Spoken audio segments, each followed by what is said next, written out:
What's up everyone, this is Wesley, I'm a UX designer and welcome back to my channel. So about a year ago, I uploaded a video talking about all the different reasons why I loved being a UX designer. Now, it's a bit long overdue, but I'm finally here to share with you guys the opposite side of the spectrum and share with you guys all the different reasons why I hate. You know what? Hate is a strong word. I'm here to share all the different reasons why I dislike being a UX designer. So I get this feeling that some of my viewers, they kind of want to see the dark side of UX design. And I think that's perfectly fine. You know, I don't want to become a YouTube channel where I just show you guys all the rainbows and butterflies and just show you the great stuff about UX design, right? There's obviously the bad stuff as well, and I think it's important to address that, show you guys what that can look like, so that way you guys can be aware of it and decide if this can be the right career fit for you, or you can understand what's in store for you as you kind of grow in this career as well. So you guys want to know all the negative stuff about UX design? Alright, well you guys asked for it, so buckle up and I'm gonna give you guys 5 different reasons why I dislike being a UX designer. Alright, let's start with reason number 1. No one truly knows what UX design really is. So let me start this off with a very simple example. So when I'm out and about, going to a party, a gathering, networking events, or even when I'm out on a date, the question that usually pops up is, what do you do? So usually I'll tell them, hey, I'm a UX designer. Now the consistent follow-up question that I get after that is, oh, UX design? What's that? Is that graphic design? What does that mean? Now, if you're a UX designer, you know exactly what I mean.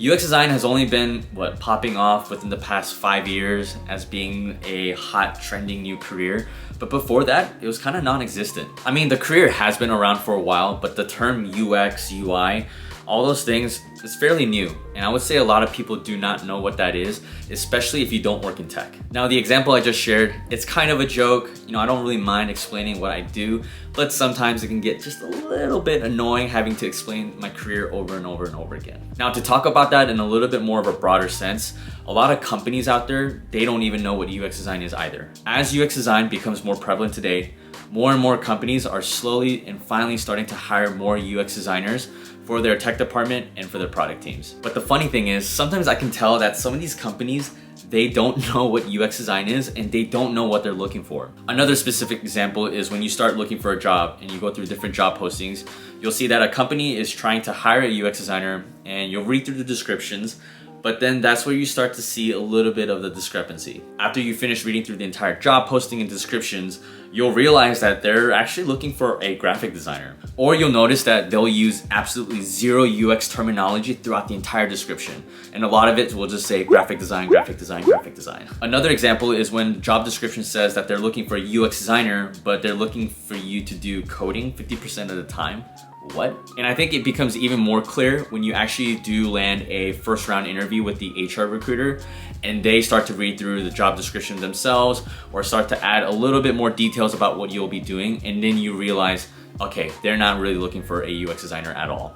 If you ever get the chance to work for a non-tech company, majority of the employees there, they won't know what UX design is or what benefits you even bring to the company. For example, it was very common for me to work with stakeholders and even engineers who've had zero experience working with a UX designer. There's nothing wrong with that per se, but that just means that you have to do everything in your power to really explain and describe your roles and responsibilities, because if you don't do that, they're gonna start asking you to do things that are outside your scope. Whether that means they start to ask you to do graphic design work or even coding work as well. So in my opinion, this is happening because UX design is finally starting to become mainstream and now people are adjusting to it. I like to think that within the next 5 to 10 years, UX design will be a career that will be widely known and everyone will know what that is exactly by that time. So we'll see. All right, reason number 2. It is super difficult to really get into this career right now. Specifically, it's even more difficult for UX bootcamp graduates and UX beginners to get their foot into the door. Now, the question that everyone's asking themselves is, what's really contributing to this problem?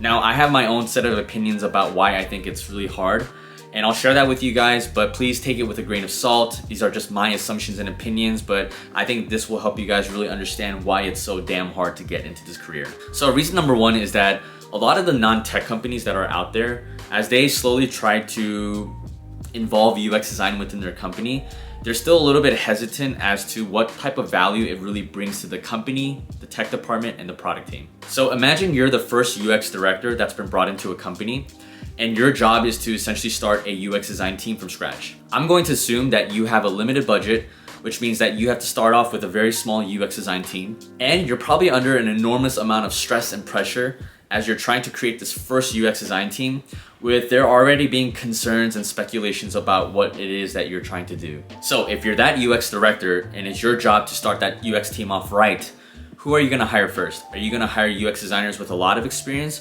or are you going to hire a UX designer with very little to zero experience at all? It probably makes sense to bring in experienced UX designers first, so that way you can create a really strong foundation and show people what UX design is really capable of. So companies and UX directors that are in that stage of growth, they're probably not going to bring in junior level UX designers or beginners. Maybe once the UX team is mature in its growth and foundation, maybe then they'll start to bring in entry-level junior positions. You've probably already noticed that there are a lot of open positions out there that's labeled as entry-level junior UX designer positions, but once you read through the descriptions, it says 3 to 4 years and you're just like, NANI? Now, if I can point the finger at anyone for this crazy confusion, it would have to go to the HR recruiters who create the job postings.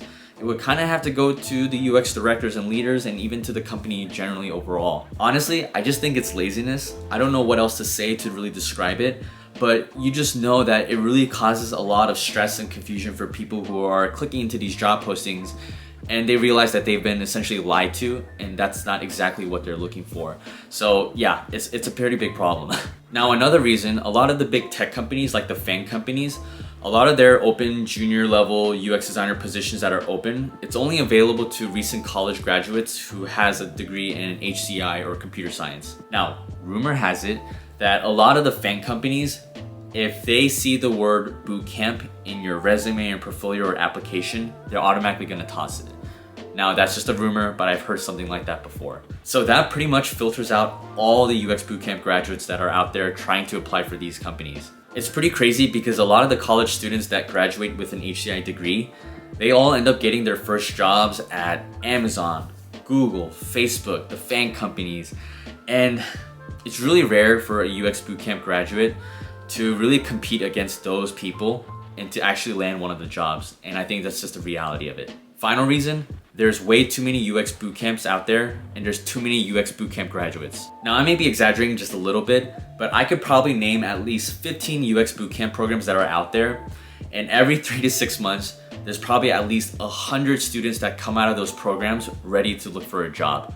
And let's not even forget the people that are self-teaching themselves as well. So as a UX bootcamp graduate, you're competing against all your other fellow classmates that are all looking for the same entry-level positions. And on top of that, what I really hate about most of the bootcamp programs that are out there, you guys all end up working on the exact same projects, which equates to having the exact same case studies when you guys finish the program. So it's really hard for you guys to differentiate yourself from others. So for all those different reasons that I've mentioned, I would have to assume that's the reason why it's really hard for anyone to get their foot in the door, especially if you're a UX bootcamp graduate and a UX beginner.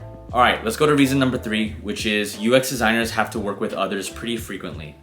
So UX design, from my own personal experience, it's a pretty collaborative job where you're gonna be working with other people on a pretty frequent basis. That's especially the case if you're working on like a product team, where you're the UX designer working alongside a product manager and at least several engineers. On top of that, you're probably gonna be working with several stakeholders and business partners as well. Now, personally, I wouldn't say that I hate this, but it can be a little bit stressful and overwhelming when you have to jump into all these different meetings.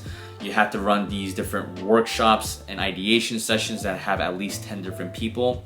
And it sucks even more when you have to work with people who are not really enjoyable to work with. For example, there may be that one stakeholder or coworker who really has a bad attitude, bad personality, and they just hate working with people. And I get that there are people out there that do not like working with other people. They would rather do their job, get in and get out, and not have to see one person, and they'll be okay with it. And if you're like that, maybe this career might not be the best fit for you. Now, I want to talk a little bit more about working with people that are not easy to work with. I've had to work with people who've had zero to little experience working with UX designers. They don't know what design thinking is, and they've never really been in big collaborative work sessions either. So I guess you could say that they're a little bit more skeptical and not as open-minded, especially some of the meetings that I've run and facilitated in the past. So for example, I've run discovery and framing workshops and ideation sessions with really big group. The biggest group that I've ever facilitated and helped out with was 20 people. And with those type of meetings, I've had people try to ignore or skip the meetings. And if they're in the meeting, they don't necessarily have the best attitude or attention span either. So they'll see that we're doing an ideation session and I'll have people draw out different sketches and concepts of solutions on pieces of paper. And they'll look at that and be like, we're gonna be doing a drawing session? What the F am I doing here? I could be doing something more productive right now. So this is a mixture of my first reason where there are people, again, who don't know what UX design is, they don't know what design thinking is, and they don't quite understand how helpful it can be to use design thinking and to have UX designers when it comes to creating different solutions and concepts and ideas. And the specific reason that I'm talking about right now is that there are people that are not easy to work with, they're not open-minded, so they're not really there to help you and support you in some of the things that you're trying to do as a UX designer. All right, reason number 4, you always have to be ready to defend your design work. Now, as a UX designer, you're always going to be presenting your design work to other people for feedback. And when that happens, you have to be ready to defend the work that you've done. I think it's super important to get your design work in front of other people so that way you can get different perspectives and feedback. Because the design that you created that you think is really cool subjectively may not be as cool as you think it is. So whenever I have a concept, wireframe, or prototype that's ready for critique and feedback, I'll usually present it to 4 different groups. The 4 groups are UX designers, engineers, product managers, and stakeholders. And each of those groups are gonna provide different perspectives, thoughts, feedback, and questions that's gonna help you in your final product later down the line. This will happen in design critique sessions with other designers. It'll happen in discovery and framing workshops with your product manager and stakeholders.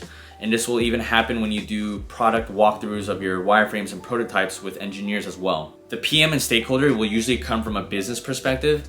The engineers will come from a technical perspective, and the UX designers from a UX UI perspective. And when that happens, you have to be ready to defend your design work, be ready to answer questions, and also expect there to be some resistance and pushback as well. So whenever you have something ready for critique and feedback, here are a couple things to remember. Practice your design walkthrough. It's just like getting ready for a presentation or a speech. And that's why it's so important to work on your soft skills, your presentation, storytelling skills. These are all helpful things that will help you in these specific moments. The next thing is, come prepared with research to back up your designs and your decisions. Bring up some of the insights from the user research that you did through the one-on-one interviews, concept testing, usability testing. No one can really refute your points when you have hard data and feedback to back it up. Now, there's one thing to keep in mind when you're getting feedback as a designer. Be prepared to set your ego and pride aside, or do your best to keep it in check so that way you don't get butthurt or offended. And I get it, guys, because your design, it's like your baby, and you don't want anyone talking mad smack about your baby. And sometimes it can hurt to hear that your design makes no sense or your design won't even work. And you kind of just have to be okay with that, especially if you're a UX beginner and a junior designer, because how else are you gonna learn? And I'll be honest, it's something that I still struggle with a little bit, even as a 4th-year designer. Sometimes I even get scared and a little bit insecure about my own skills as a designer and showing that to other people who may have more experience than me. Because at the end of the day, no one likes being grilled with a bunch of questions and then at the very end you hear that your design has flaws. You need to be able to see everything as constructive criticisms, because if you don't have the capacity to hear consistent feedback all the time, this job may not be for you. So be cool, set your ego aside, be prepared to take the hits, defend your design work, and just be mentally prepared for it overall. All right, last reason number 5. You have to win over your stakeholders every time. Oh, stakeholders. Now, I don't want to paint the picture of the stakeholders being the bad guy, but sometimes when you're not on the same page with them, you just want to like rip your hair out.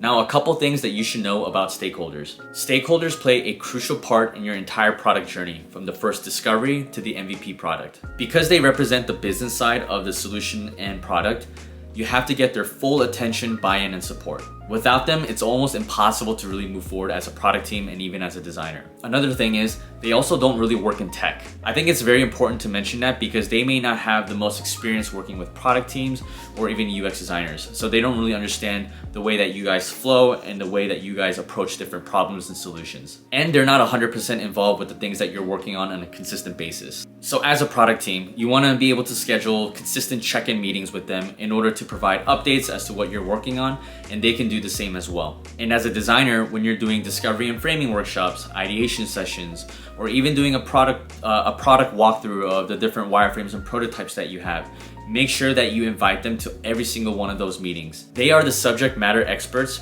and they can provide helpful information and clarity around the projects that you're working on. So it's really important that you keep them in mind as a high priority coworker and client. Now, there may come across situations where your stakeholder will think that they know what's best for the users. And that's not to say that they don't know what they're talking about, but they're just not out there talking to users and getting their thoughts and feedbacks on a consistent basis. And that's where you come in, right? As a UX designer, you're there to represent and advocate for the users. For example, you may hear from your stakeholders that problem A exists as the top problem for your users.